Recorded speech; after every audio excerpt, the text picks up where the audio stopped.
ദൈവനാമം വാഴ്ത്തപ്പെടുമാറാകട്ടെ. വിശുദ്ധ തോമാസ് ശ്ലീഹ സംശയത്തിൽ നിന്ന് വിശ്വാസത്തിൻ്റെ സാക്ഷിയിലേക്ക്. പിതാവിൻ്റെയും പുത്രൻ്റെയും പരിശുദ്ധാത്മാവിൻ്റെയും നാമത്തിൽ തന്നെ ആമേൻ. പ്രിയ ക്രിസ്തുവിലുള്ള സഹോദരങ്ങളെ, ഈ അനുഗ്രഹീതമായ സായാഹ്നത്തിൽ നാം സഭയുടെ ഏറ്റവും മഹത്തായ അപ്പോസ്തലന്മാരിൽ ഒരാളായ വിശുദ്ധ തോമാസ് ശ്ലീഹായെ അനുസ്മരിച്ചുകൊണ്ട് ദൈവസന്നിധിയിൽ ഒരുമിച്ച് കൂടുന്നു. ജൂലൈ 3-ാം തീയതി അദ്ദേഹത്തിൻ്റെ തിരുനാൾ ആഘോഷിക്കുവാൻ നാം ഒരുങ്ങുന്ന ഈ വേളയിൽ അദ്ദേഹത്തിൻ്റെ ജീവിതം നമ്മുടെ വിശ്വാസത്തെ കൂടുതൽ ആഴപ്പെടുത്തട്ടെ. ഇന്നത്തെ ധ്യാനത്തിന് ആധാരമായ തിരുവചനം തോമസ് അവനോട് എൻ്റെ കർത്താവും എൻ്റെ ദൈവവുമായുള്ളോവേ എന്ന് പറഞ്ഞു. അങ്ങനെയാണ് വിശുദ്ധ യോഹന്നാൻ എഴുതിയ സുവിശേഷം 20-ാം അധ്യായത്തിൻ്റെ 28-ാം വാക്യത്തിൽ നാം കാണുന്നത്. ഇത് വെറും ഒരു വാക്യമല്ല, സംശയത്തിൽ നിന്ന് ഉറച്ച വിശ്വാസത്തിലേക്ക് മാറിയ ഒരു ശിഷ്യന്റെ ഹൃദയവിളിയാണ്. സംശയിച്ച തോമസ് നമുക്കുള്ള ഒരു പ്രതിബിംബമാണ്. പരിശുദ്ധ തോമസ് ഒരു ദുർബലനായ മനുഷ്യനായിരുന്നു. യേശുവിനെ സ്നേഹിച്ചിരുന്നുവെങ്കിലും ഉയർപ്പിന്റെ വാർത്ത കേട്ടപ്പോൾ ഉടൻ വിശ്വസിക്കുവാൻ അദ്ദേഹത്തിന് കഴിഞ്ഞില്ല.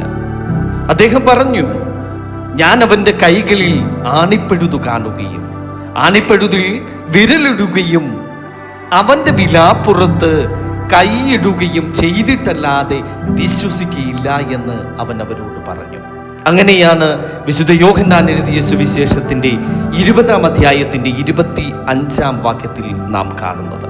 എത്രയോ പ്രാവശ്യം നമ്മുടെ ജീവിതത്തിലും ഇതുപോലെയുള്ള നിമിഷങ്ങൾ ഉണ്ടാകാറുണ്ട്. ദൈവമേ, അങ്ങ് എവിടെയാണ്? എൻ്റെ പ്രാർത്ഥന അങ്ങ് കേൾക്കുന്നില്ലേ? എന്തുകൊണ്ടാണ് ഈ കഷ്ടത?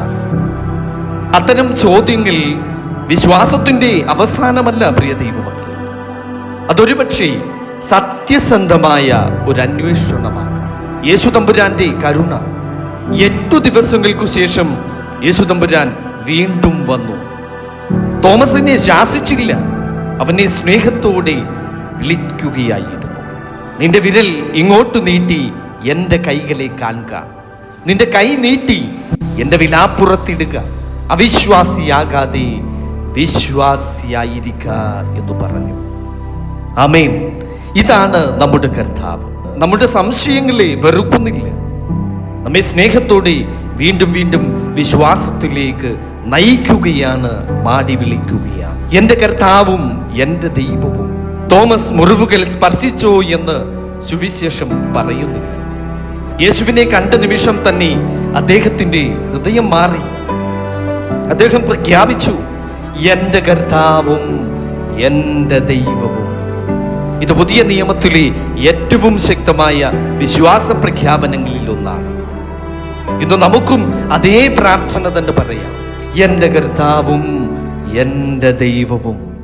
ഇന്ത്യയുടെ അപ്പോസ്തലൻ, സഭയുടെ പാരമ്പര്യം അനുസരിച്ച് വിശുദ്ധ തോമാസ് ശ്ലീഹ സുവിശേഷവുമായി ഇന്ത്യയിലെത്തി. കേരളത്തിൻ്റെ മണ്ണിൽ ക്രിസ്തുവിൻ്റെ സുവിശേഷം പ്രഖ്യാപിച്ചു. നിരവധി ആളുകളെ വിശ്വാസത്തിലേക്ക് നയിച്ചു. 7 സഭകൾ സ്ഥാപിച്ചതായി പുരാതന പാരമ്പര്യം നമുക്ക് സാക്ഷ്യപ്പെടുത്തുന്നുണ്ട്. അനേകം എതിർപ്പുകളും പീഡനങ്ങളും സഹിച്ചുവെങ്കിലും അദ്ദേഹം പിന്നോട്ടു പോയില്ല. അവസാനം തൻ്റെ കർത്താവിനു വേണ്ടി രക്തസാക്ഷിയാവുകയായിരുന്നു. സംശയിച്ചവനായ തോമസ് പിന്നീട് രക്തം ചൊരിഞ്ഞ ഒരു വിശ്വാസ സാക്ഷിയായി മാറി. നമ്മുടെ ജീവിതത്തിലേക്കുള്ള സന്ദേശം ഇന്ന് ദൈവം നമ്മോട് ചോദിക്കുന്നു, നിന്റെ സംശയങ്ങൾ എനിക്ക് സമർപ്പിക്കാമോ? നിന്റെ ഭയങ്ങൾ എൻ്റെ കയ്യിൽ ഏൽപ്പിക്കാമോ? നിന്റെ മുറിവുകൾ ഞാൻ സുഖപ്പെടുത്തട്ടെയോ? വിശ്വാസം എന്നത് എല്ലാ ഉത്തരവും ലഭിക്കുന്നതല്ല, യേശുവിനോടൊപ്പം നടക്കുവാനുള്ള ഒരു ധൈര്യമാണ്. പൂർണ്ണ ഹൃദയത്തോടെ കർത്താവിൽ ആശ്രയിക്കുക. വിശ്വാസം എന്നതോ ആശിക്കുന്നതിൻ്റെ ഉറപ്പും കാണാത്ത കാര്യങ്ങളുടെ നിശ്ചയവുമാകുന്നു.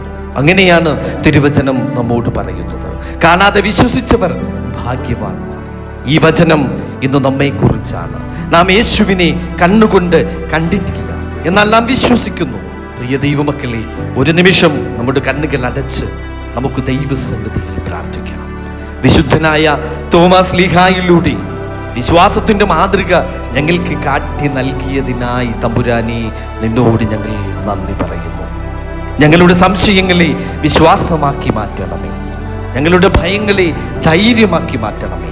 തളർന്നവരെ ശക്തിപ്പെടുത്തണമേ. രോഗികൾക്ക് സൗഖ്യം നൽകണമേ. കുടുംബങ്ങളിൽ സമാധാനം നിറയ്ക്കണമേ. യുവജനങ്ങൾക്ക് വിശ്വാസത്തിൻ്റെ തീ ജ്വലിപ്പിക്കണമേ. ഞങ്ങളും ഓരോ ദിവസവും ധൈര്യത്തോടെ ഏറ്റുപറയട്ടെ, എൻ്റെ കർത്താവും എൻ്റെ ദൈവവും. വിശുദ്ധനായ തോമാസ് ശ്ലീഹായി ഞങ്ങൾക്ക് വേണ്ടി പ്രാർത്ഥിക്കണമേ. പരിശുദ്ധ ദൈവമാതാവിൻ്റെയും സകല വിശുദ്ധന്മാരുടെയും മധ്യസ്ഥം ഞങ്ങളോട് കൂടെ ഉണ്ടായിരിക്കുമാറാകട്ടെ. പിതാവിൻ്റെയും പുത്രൻ്റെയും പരിശുദ്ധാത്മാവിൻ്റെയും നാമത്തിൽ തന്നെ ആമേൻ. സ്തോത്രം. ഹല്ലേലൂയ.